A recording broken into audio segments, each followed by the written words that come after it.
How can I store chopped onions in the fridge without the smell?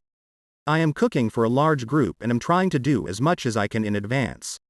One thing I would love to do in advance is chop several onions. I have done this before with a single onion. I stored the chopped onion in a plastic storage container, sealed with the lid, in the fridge.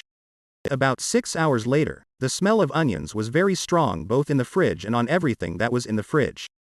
I can't imagine it with 4 to 6 onions. What can I do to avoid the smell, not ruin everything in my fridge, but still be able to do the preparation 6 to 8 hours in advance? I regularly store chopped onion in my refrigerator, or at least halves and quarters. I either use tight sealing plastic containers or zip-top bags. You may want to double bag in zip-tops to be sure to avoid a smell. One problem you may be having is onion nests getting on the outside of the container. Be sure the outside is all clean and dry. No point in having a nicely sealed packet of onion when the outside can get all stinky anyway.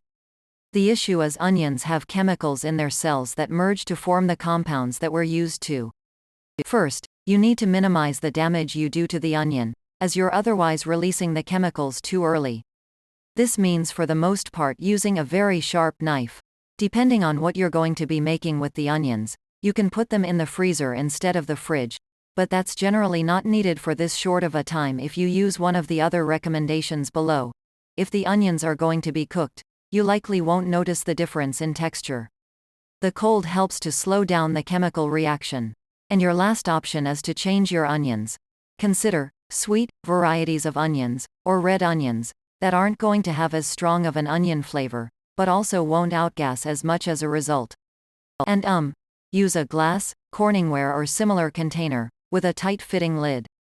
I find the smell seems to permeate through plastic over time. It might not be an issue for only 6 to 8 hours, but you never know. And the last option, don't finish chopping them. Have them, peel them, and store them cut side down in the fridge, so you've already reduced maybe 1/3 the time to chop onions. Assuming you have sharp knives and good knife skills, then just finish them at the last minute. Maybe recruit a second person to help.